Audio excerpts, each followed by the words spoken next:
start with rebounding, Los, Javian, when they provide that type of lift, how much does that help? I've talked about it, having those two-headed leaders, point guards. I mean, the rebounding they did, the control of the game they did, it was great to see them really starting to get in a groove together. But they did so much more other than scoring, and they provided scoring. They ran that drop coverage. Providence is really, really good defensively, and they make you make that floater, that mid-range shot, and both those guys are good at that shot. But they make you take those shots. I really think they're elite defensively.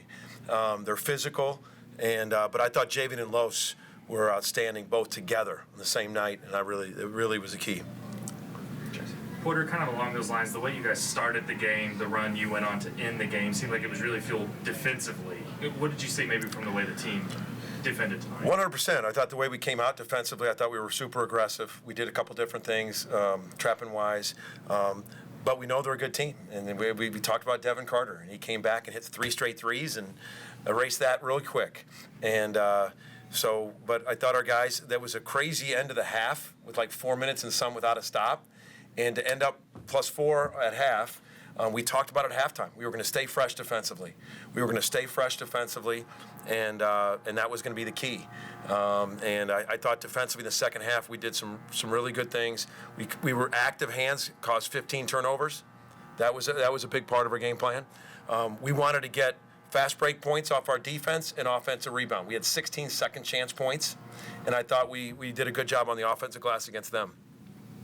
Held them off the offensive glass. James? For the game, midway through, is kind of a defensive slug. It's both teams are kind of hammered. You guys figured it out, though, the last 12 minutes of the game. What opened up your offense from that point? What opened up our offense? Yeah. I just think Javian hit some shots. Los got to the rim. Los hit 2 or 3 at the rim. We were just really trying to be more aggressive on that drop coverage. I think Tega continued to hit a big shot. John had an offensive rebound. Sam had an offensive rebound. I think those are key, that you can get some second chance points. And I thought John had a big one and Sam had a big one of second chance points in that run. Go Eli, then Justin. There were a lot of good things that happened on the court tonight. That crowd you had in there. There was the moment, I think, the foul shots where you pumped them up, and they looked pretty loud for a Tuesday night. As you're looking to build momentum, not just on attendance, but with these guys, how important is that to show people? Home court advantage. That's what it's about. I keep saying it. You don't have great top 20 teams without a home court advantage. And I thought the last 7 minutes when they stayed, especially I think that if you really noticed on those free throws, and they were great. And that's fun, and that's fun to see it. It energizes everybody, especially on a physical game like that. It gives you, I thought they really provided a spark for us, that crowd. And you just visualize, what if that thing was full? Just visualize that, because I thought the people that were there were really loud. And that was great to see that. Justin? You mentioned Los getting to the rim usually is more of a Ty's first role, but today seemed like he was attacking really well. Just what did you see out of him in terms of his shot selection and aggression tonight? I thought he was finishing. I thought he took a couple hits and he finished in there. And I think that's so key is when he goes in there, and he just looked more physical finishing to me. And you can just see the shooting percentages. I think he was 8 for 12. 12 rebounds, 17 points. I thought he was terrific. Javian, 7 for 16, 19 points on 16 shots. Super efficient, both of them. Javian, 7 rebounds, Milo's 12. Really, really good. And we talk about guards rebounding down. I thought some of the guys inside were blocking out sometimes, and the guards were coming down, rebounding down. So both those guys, tremendous nights, and we needed it. We'll go Mason right in the top. Porter, what did you think of Sam's first game back? It seemed like he was really a spark, especially toughness. Does what he does. I know he got a couple second chance points. He did some really good defense. He had a great plug in the first half defensively that we talked about. He did a lot of really good things, energy-wise, toughness-wise, that I thought was really good. 5 for 6, 12 points, 4 rebounds, 2 steals, and a block. Really, really good coming back. We needed him.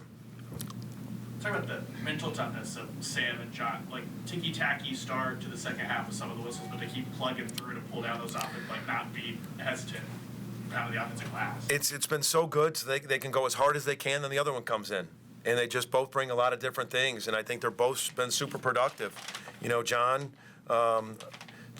you know, I know he had 6 points on 2 for 8, but I thought he had a couple big ones. He had a couple big offensive rebounds, and he had a big steal down there. So a lot of good stuff.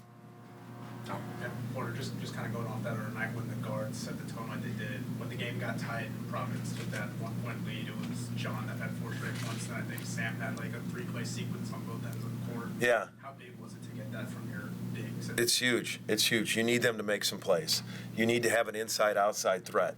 And you just can't be that. And I think they know that John's a threat. Sam's a threat. So for those guys to make some plays on there when we're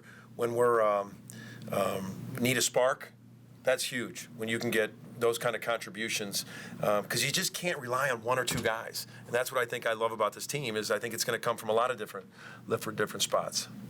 We have time for maybe a couple more quick questions, Bob, and then back to James to finish Not off. saying you needed like a rah-rah speech, but 40-39, media timeout, did someone speak up?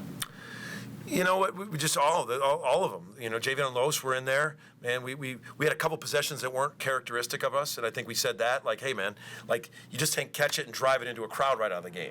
We got to create the domino and move it. I thought after that timeout our ball movement was much better again because I think we had like 3 kind of choppy possessions of I think Jalen drove in, then Tega drove in, and then we had kind of 3, and then Waldo drove in. It wasn't really clean, and I think we talked about that timeout, and I think then from then on we were back to moving in, sharing, and spacing it. James, finish us off. You know, Porter, this is a huge win for you. Right. I mean, you know, already on Twitter, you see some of the national guys talking about you and things. You knew it was going to be a big game for you. You beat them by double digits, and I know games get away from teams, but, you know, what does this mean for your club? I know it's 8-0, you're still really early, but what do you take from this game moving? You've got a huge game coming up against Arkansas Saturday. What I take away is these guys are continuing to be hungry to get better. Like, we really talked 2 or 3 days about what we could have done better against Pine Bluff. You know, we gave up that many points. These guys are hungry, and we know it's one game at a time. I mean, we know we got a big one coming up, but these guys really locked in on the prep. They locked in on their effort. And, you know, the biggest thing is everybody wants to play fast. You know, every young person, they want to play fast in the recruiting process. But you can't play fast with the expense of defense. And what these guys are doing is we're playing faster, we're going up, we're crashing the glass more than we've ever have, but they're doing it starting with the defensive end. And that's what these guys understood. They were most excited about the 20 points in the second half. That's the most, that they right away recognized that was why we won. It was our defense.